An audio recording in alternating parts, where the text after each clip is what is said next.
Welcome to the future of quality with Hidden Trail. This is a 3-part series on how AI is changing and going to change digital product development. And in this part, we will look at development and delivery parts of software development lifecycle. I have here with me Niko and Tuomas. Hi, everyone. So the reason why I'm here talking with you guys is because I have a long career in digital product development, especially in the domain of digital product quality. Testing is my bread and butter, has always been. I feel it still is, even with all this change going around. So I'm here to talk about mostly on the quality part, the testing part, and how it is now and how it is about to change with the new tools that we have available. So nice to be here with you guys. Cool. What about you, Tuomas?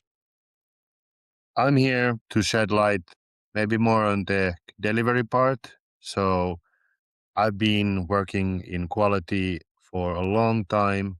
I've been working as a trainer for test management and requirements management and defects and the activities of handling and governing and controlling the testing as a process. So that was my life for a long time. I've never been a pure tester, so we kind of cover different kinds of bases with Niko. But I've trained a lot of testers, but not really in the testing part, but more in the test management part. And I've also been working a lot in DevOps. So I had a 7-year stint in DevOps, and that gave me quite good insight in terms of the deployment, delivery, and taking things into operations. So we in Hidden Trail, we are a quality company. And as you said, Niko, you have a tester background and you have less so, in any case, quality background. And I think that applies to most of us. And when we talk about software development, delivery, that's like not something that quality people usually are talking about. So what are we actually talking about when we talk about software development and delivery as a quality company?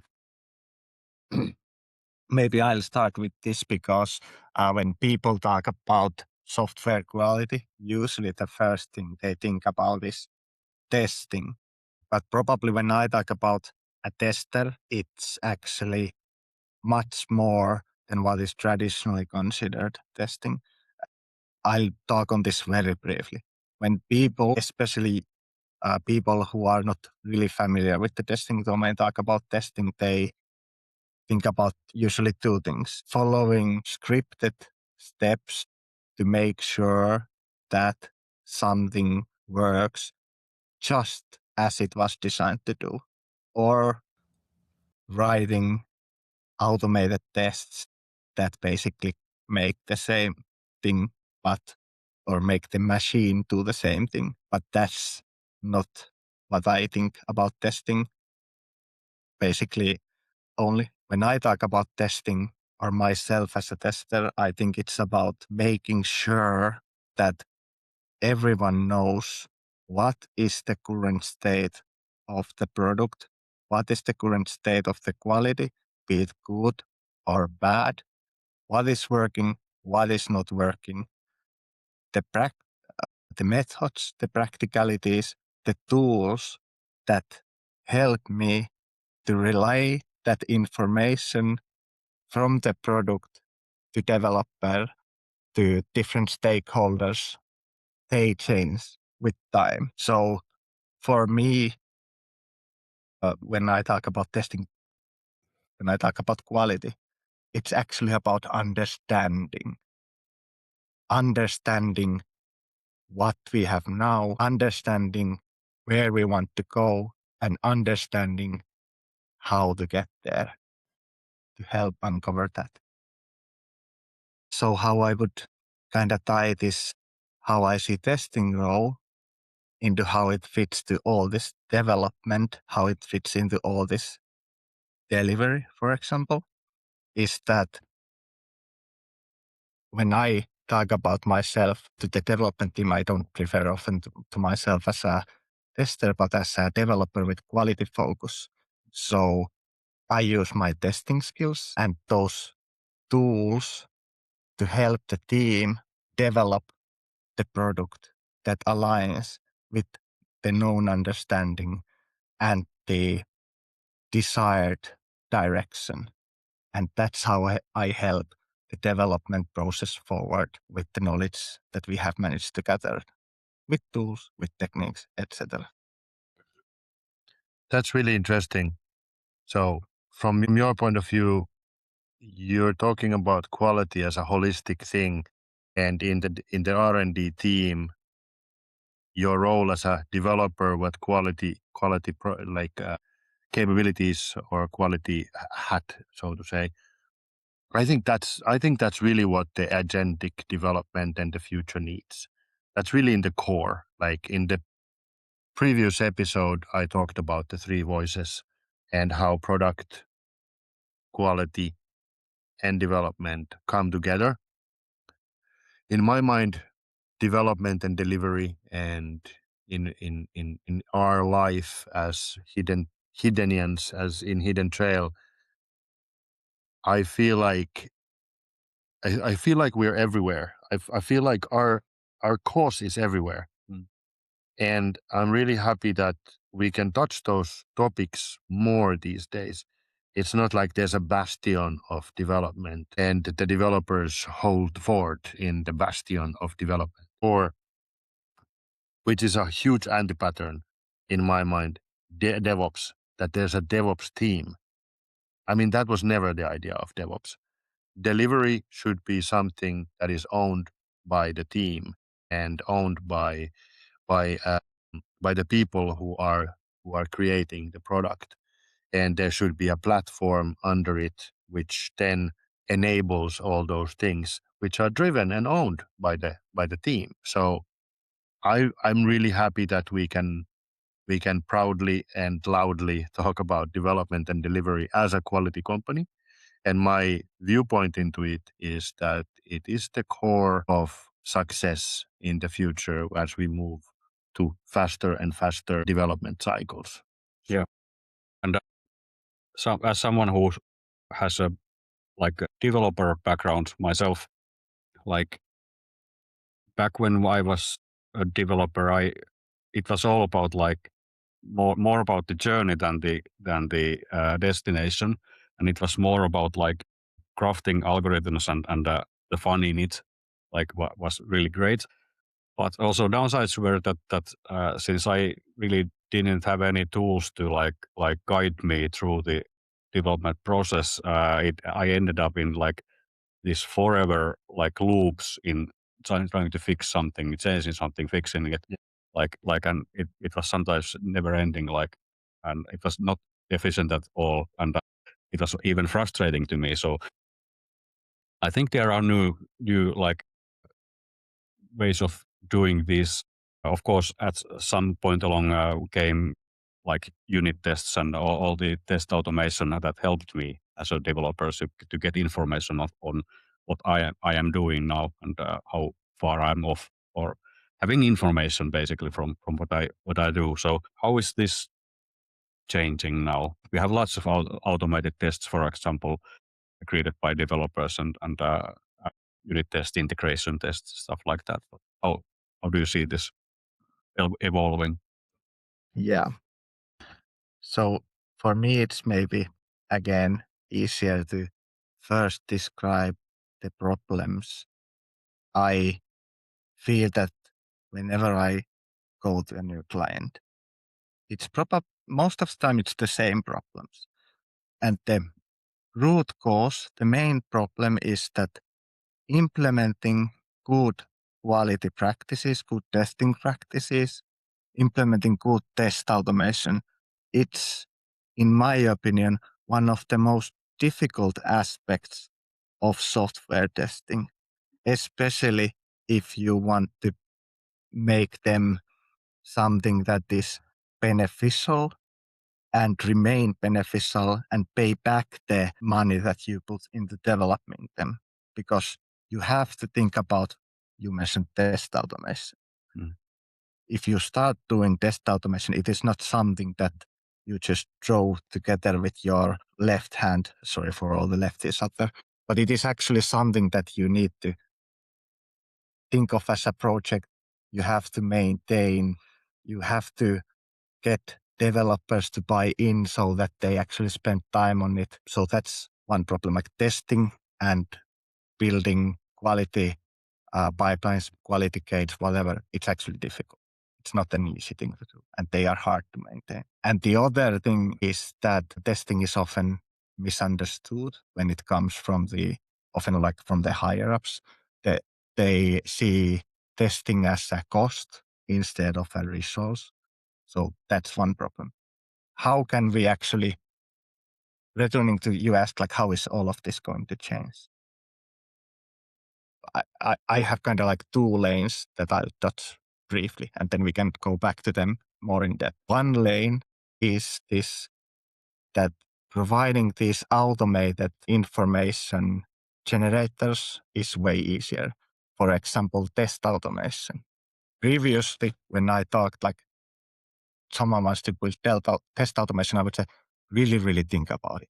Are you sure? Because it's going to be a big job. Now I can say, that's a good thing, because AI is actually rather good at building automated test cases, as long as you understand your product and guide it the right way. That's important. Building unit tests easier, building good linters, all that sort of stuff is easier. And also the other thing is that building things that provide information in such a manner that the ones who are making the decisions understand it, it's also easier than ever before. Like if I say that we have these tests green, these tests red, now someone might just say, now make them all green. Because, for example, it might not be clear, like, what is the value if this is failing right now? What is the value of everything being green? Like now I can catenate the information so that everyone understands it. So generating information and showing information is now easier.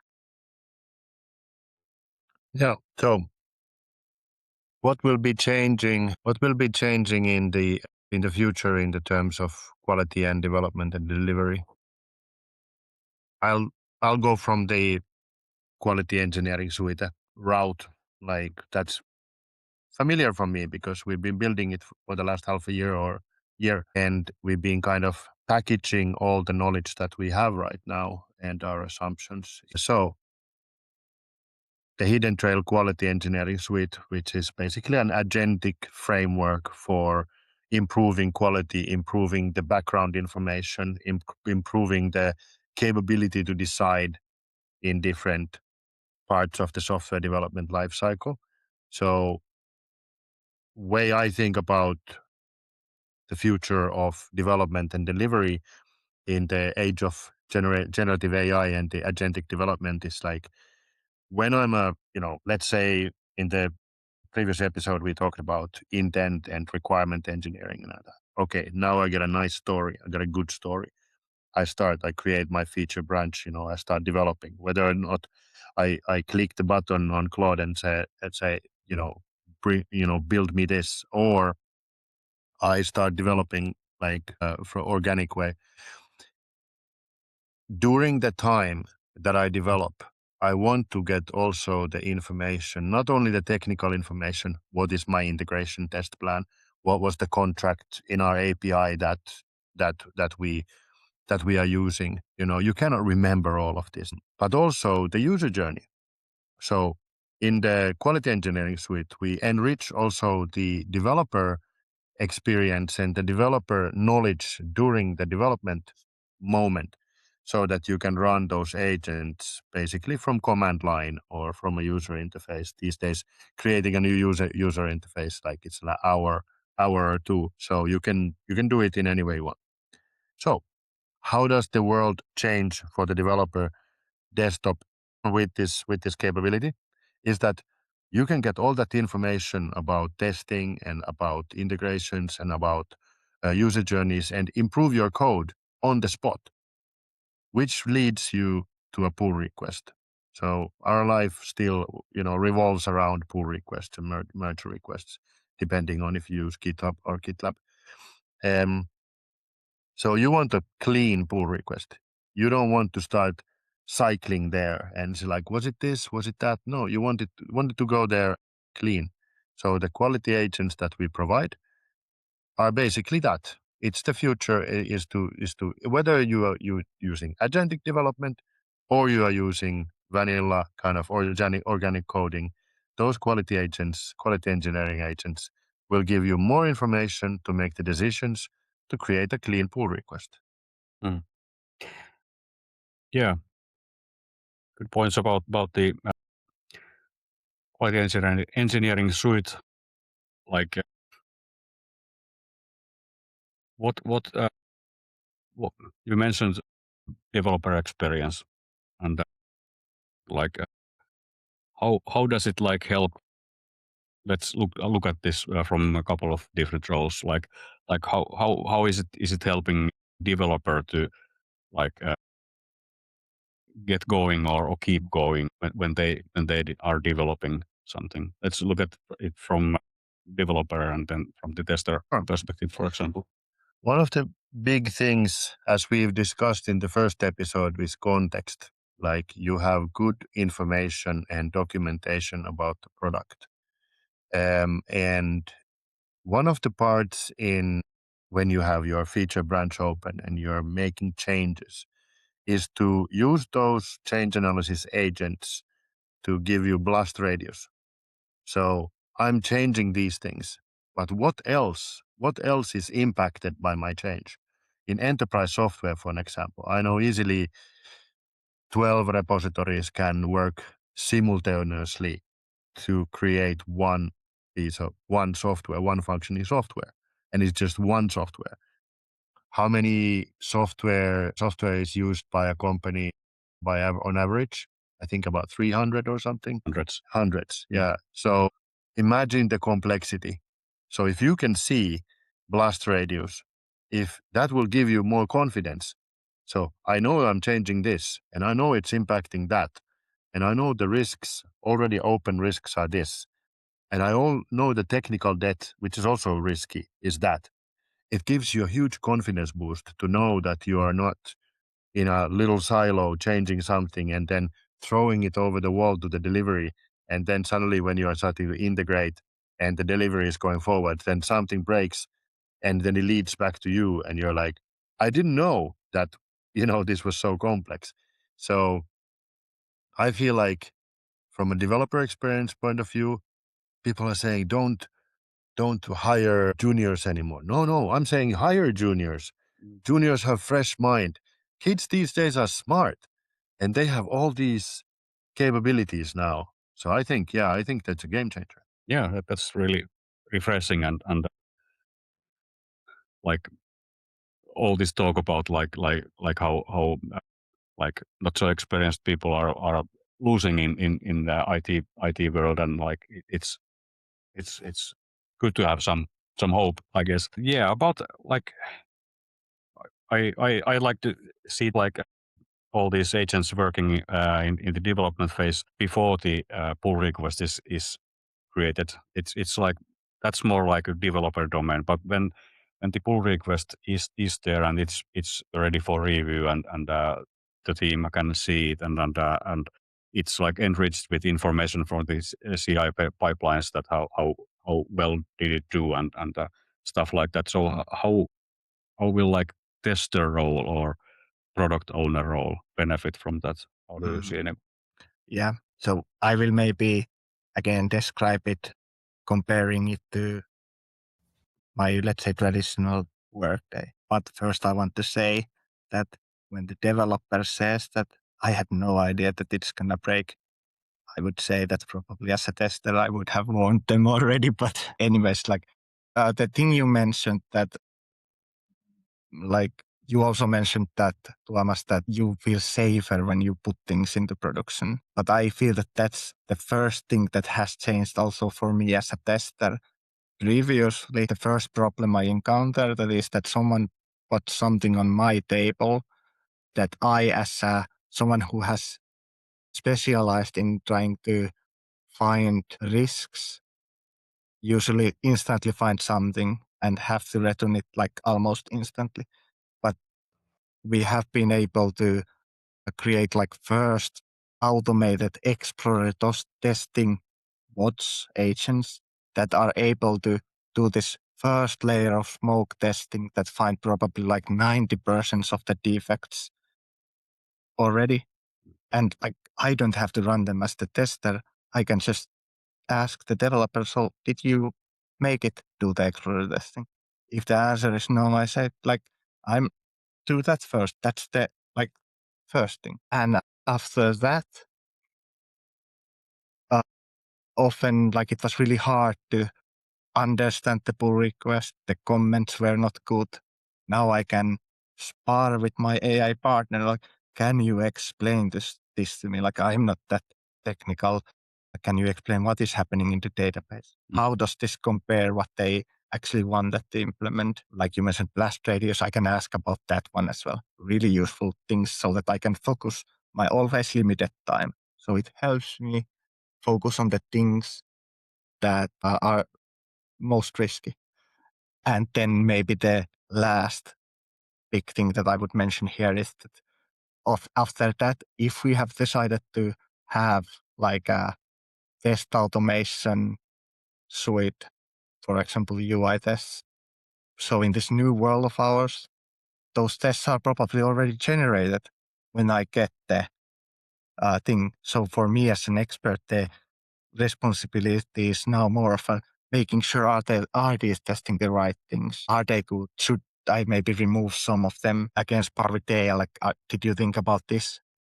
And then look at everything that I learned while doing this and help the harness become better. Tell the AI, hey, okay, so this didn't work as it should have this time. How can we do it so that the next time it doesn't happen and we build the harness and the flow gets smoother time after time after time?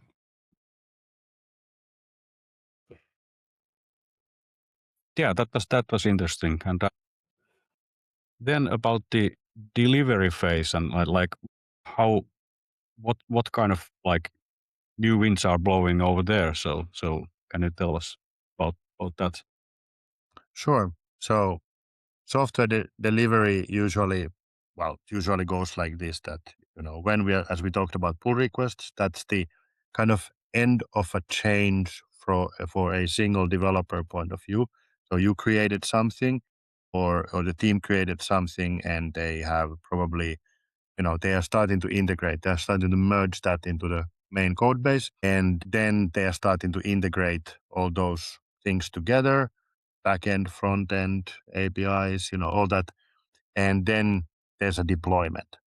So the deployment is funny because historically that's where testing kind of started.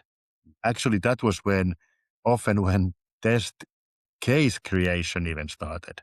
So we didn't even have a view into any of this stuff before that moment, the change, I mean. So we've already come a long way, but because we are talking about quality agents in requirements and pre-development and during development and within the pull request. And now we are talking about delivery.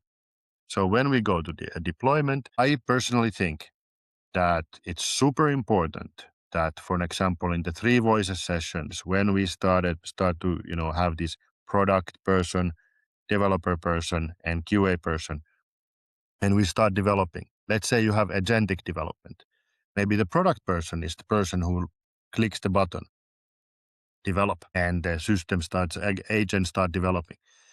The first thing that needs to happen is that the product person has an immediate view on what changed, how the UI changed, and now I can see that selection criteria here. I can see that change that I expected to see. So they can validate the immediate user experience straight after the change.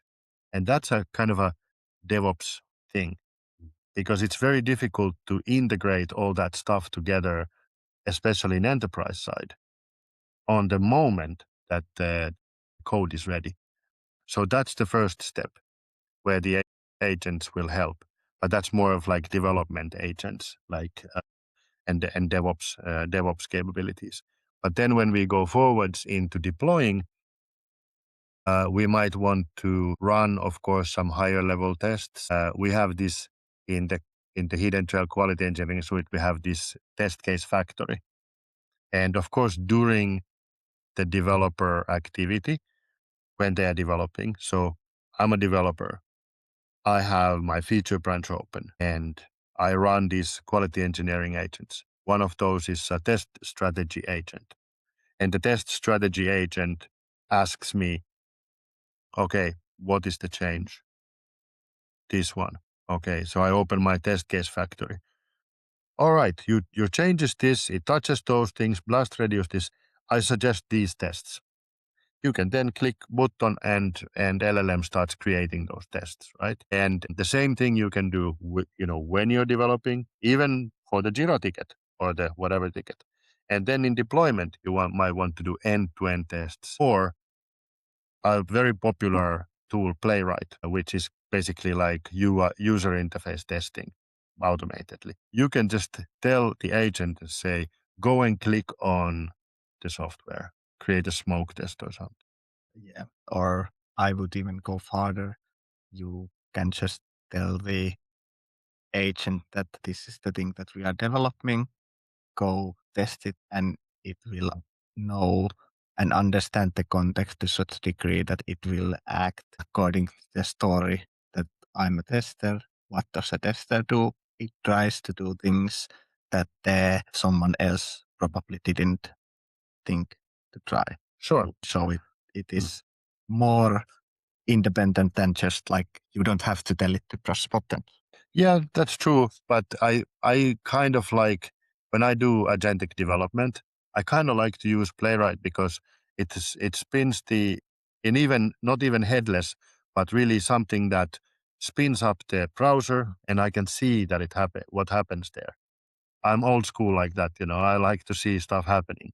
So, in my mind, having these quality engineering agents do stuff that you would, as you said, do stuff that the tester would do, but faster and in a way that is repeatable immediately. What about exploratory testing or like experiential testing? Like in the quality engineering suite, we have also tools for that, like drafting out those sessions with propositions for the uh, theme for the session and what kind charter. Charter. Yeah, that's the word. And the suggestions that what areas of the feature or what features should you look at and Yeah. and so on. So, and that can be all even created in the planning phase, like when you have the requirement and do it then. So Yeah, I guess that's really kind of the strong delivery part activity where you want to just click, you prepare for a release, you click around one more time. So you have limited time. We want to go to release. You have limited time. I want to click around one more time. But where should I click? What are the most risky parts? What are the parts where I can gather most information? But yeah, as a long time tester, what do you say, Niko? It's like, have you always done a lot of exploratory testing, and do you feel like a structured way of doing exploratory testing really is that useful? I don't really know about structured way of exploratory testing. I feel that for every tester, the most efficient way to do things is different. How my mind has always worked, I think about risks. I always do a risk analysis, whether it's on paper or it's just in my mind. And based on that, I now know how to prioritize my time efficiently. So, but the great thing is now that I can like I can outsource so much of the work to the AI, the time consuming but not so risky parts. My mind was blown just like maybe 6 months ago. I was sure that they are never going to be able to do automate exploratory testing the agents because they don't have that sort of understanding. And I was looking at the agent go and say that, hey, this feature on this page is not working as it should. And I was like, yeah, it is. But like, of course, it doesn't know.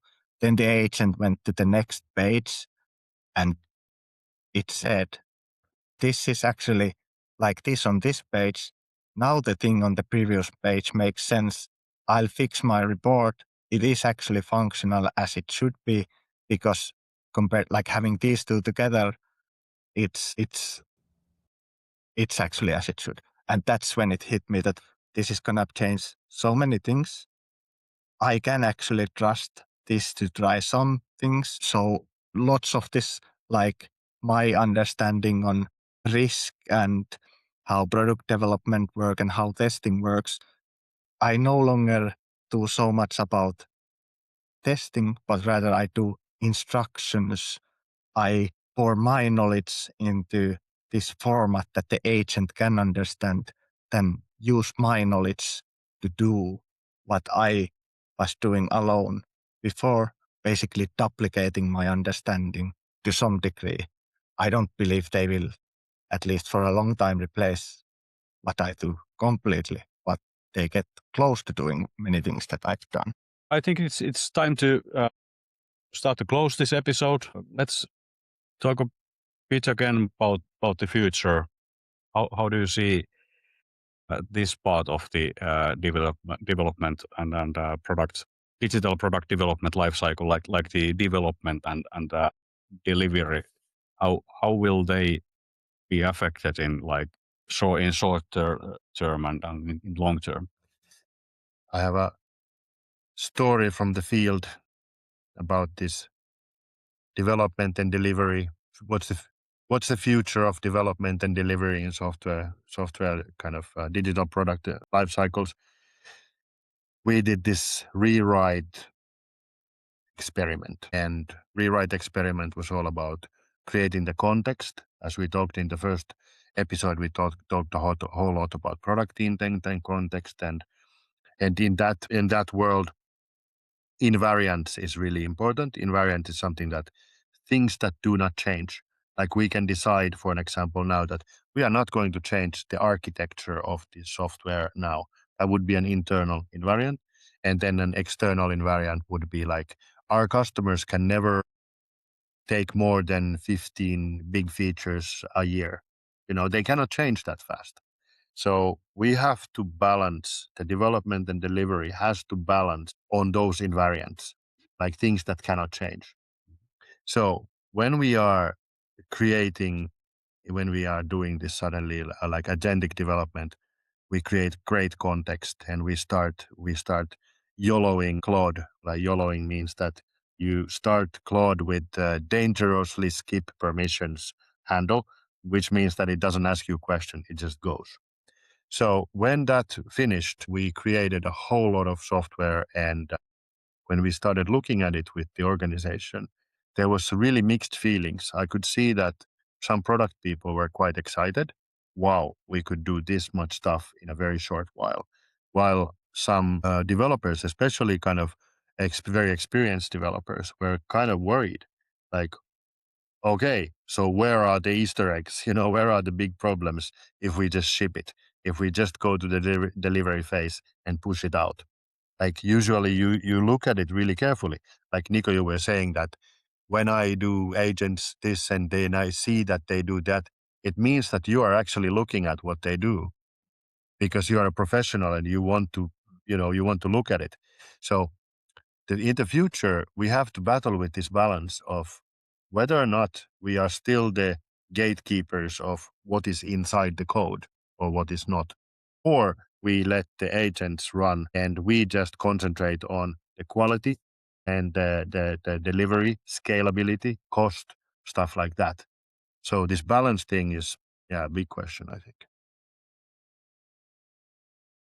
I think I have those are really great things what you brought up. And I think they work as a perfect segue to what I think is going to be the future of quality engineering.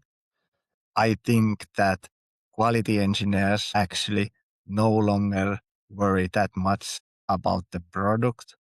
Rather, they worry about the factory, the pipeline, the machine that is producing the product, making sure that all the pieces of that are in such a condition that no matter what we request from that, the output is good for us, or at least good enough so that it brings value to our strategy, helps us go to the direction we want to go.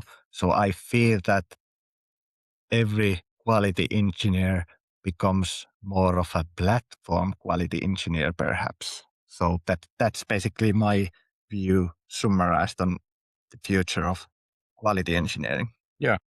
And I was talking with a professor who is researching this black box software development where the one creating the code doesn't even see the code. They only see the end result. And all this combined with these agentic pipelines and this whole new level of new kind of automation that we have, I think we have moved software development more to manufacturing type of thing. And in manufacturing, we need quality control. We need the statistical controls to keep things in track and keep the quality variance between the tolerances we have set. And that's my point of view, that how tooling and concept of software development can be changed. Maybe I just add that I feel that we are all at the grasp of something new. And to be fair, even though we are super professionals, of course, even we, but I think no one truly knows where the industry will be 5 years from now on. It's impossible to predict. But now is the place where you start building the safety harnesses so that your quality is where you want it to be there in 5 years, no matter what the kind of final best practices will be. Yeah, that's very true, and that's a good thing to close on. And of course, we can help you in Hidden Trail with our quality engineering suite on those topics. But thank you very much. We will conclude our episode here and continue the next one, and see you there. Thank you. Thank you.